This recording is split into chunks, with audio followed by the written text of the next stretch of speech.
Olá, pessoal! Este é o episódio 1 do EpiDip Podcast. Vamos falar da Covid-19. Tive contato com o vírus, e agora? Vamos esclarecer alguns conceitos como isolamento, distanciamento e quarentena?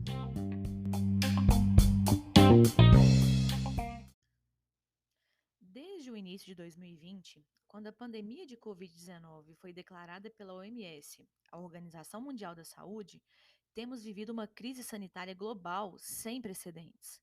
Para controlar a pandemia e reduzir a disseminação do vírus SARS-CoV-2, a OMS recomendou, lá no início da pandemia, e continua recomendando, uma série de medidas protetivas, como o incentivo à higienização das mãos, o uso de máscaras faciais e a redução do contato entre as pessoas, o tão falado distanciamento social. Desde então, temos escutado rotineiramente termos como distanciamento social, isolamento social e quarentena. Termos cujos significados muitas vezes são confusos e acabam sendo utilizados de forma equivocada pela mídia e, consequentemente, no dia a dia das pessoas. Mas e aí? Quando falamos em distanciamento e isolamento social, será que é tudo a mesma coisa? E a tal da quarentena? Ficar em quarentena é a mesma coisa que ficar em isolamento? Na verdade, os três termos podem ter significados e aplicações bem diferentes no contexto da pandemia. Fiquem ligados, porque nesse podcast vamos esclarecer os significados e abordar as diferentes situações onde cada um destes termos, distanciamento, isolamento e quarentena, devem ser corretamente empregados.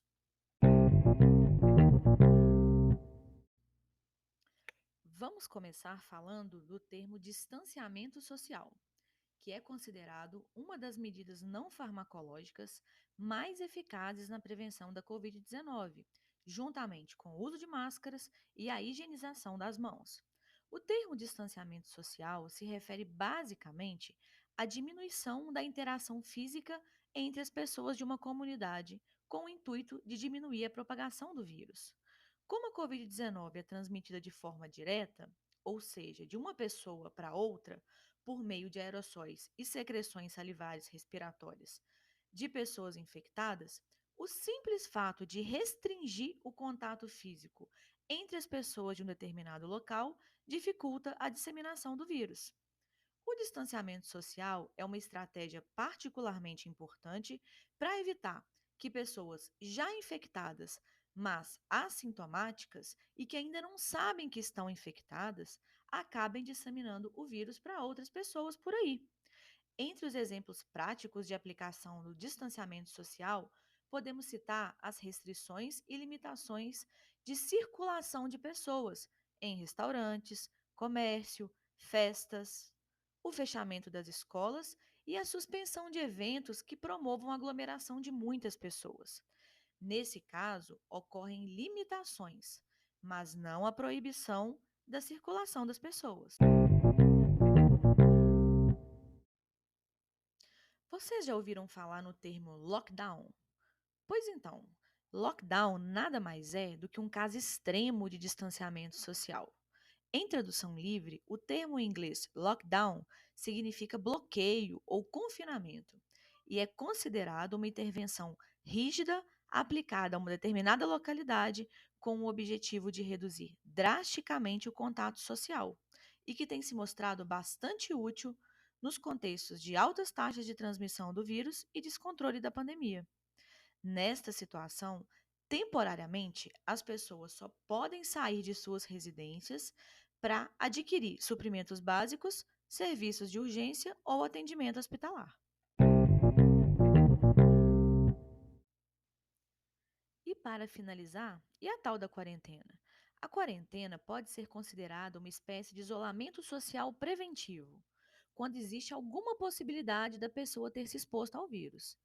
A quarentena nada mais é do que uma forma de isolar fisicamente uma pessoa que supostamente entrou em contato com o vírus, mas ainda não está doente. A pessoa pode não estar doente por três motivos. Primeiro, porque não foi realmente infectada. Segundo, porque se infectou, mas ainda está no período de incubação do vírus. E, terceiro, ela se infectou, mas está assintomática. Por isso, de acordo com a OMS e o Ministério da Saúde, como precaução, a pessoa em quarentena deve ficar isolada de outras pessoas por no mínimo 14 dias após o último contato com um caso confirmado ou suspeito de Covid-19. E neste momento, ela deve estar atenta a uma possível evolução dos sintomas da doença. Mas como assim? Por que uma pessoa que sabe que está infectada precisa ficar 10 dias em isolamento e quem ainda não tem certeza da infecção precisa ficar 14 dias isolada? Porque, na verdade, são situações diferentes. O período de 10 dias é considerado o período de transmissibilidade do vírus, quando uma pessoa que está confirmadamente infectada tem chances reais de transmitir o vírus a outras pessoas, estando sintomática ou assintomática. Já os 14 dias correspondem ao período de incubação do vírus, que é o tempo que pode decorrer entre o momento que a pessoa tem o primeiro contato com o vírus até os primeiros sintomas e sinais clínicos começarem a aparecer. Ou seja, uma pessoa exposta ao vírus normalmente pode demorar de 1 a 14 dias para manifestar sintomas da doença. Vou dar um exemplo prático. Uma pessoa que começa a desenvolver sintomas apenas 14 dias depois de se infectar vai precisar ficar mais 10 dias em isolamento, além dos 14 dias que já ficou em quarentena. Se ela manifesta a doença com 5 dias, por exemplo, começa a contar mais 10 dias de isolamento a partir desses 5 dias de quarentena. Ficou claro? Mas de que forma uma pessoa pode ter se exposto ao vírus? Basicamente, por ela ter tido contato próximo com um caso suspeito ou confirmado de Covid-19, seja por teste laboratorial ou por critério clínico. Existem algumas situações que podem ser consideradas contato próximo, como, por exemplo, morar na mesma casa, ter contato físico direto, abraços e beijos, por exemplo, ou simplesmente ficar por mais de 15 minutos no mesmo ambiente a menos de 1,5 metro de distância de uma pessoa infectada. É bom destacar que profissionais de saúde, portando os equipamentos de proteção individual de forma adequada, não são considerados contatos com casos confirmados. E atualmente o CDC, que é o Centro de Controle de Doenças dos Estados Unidos, já considera que pessoas completamente vacinadas não necessitam de quarentena em caso de contato próximo com uma pessoa infectada. Mas esta regra ainda não vale para o Brasil, que vive um contexto diferente da pandemia. Aqui, o Ministério da Saúde ainda não discrimina vacinados e não vacinados e indica quarentena para todos.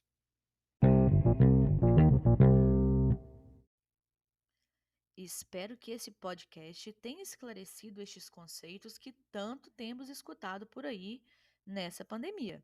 Se informar é se cuidar. Medidas de contenção, como distanciamento e isolamento, são essenciais para proteger as pessoas ao nosso redor. E assim como as vacinas são um pacto coletivo. E não se esqueçam que vacinas salvam vidas. Até o próximo episódio, pessoal!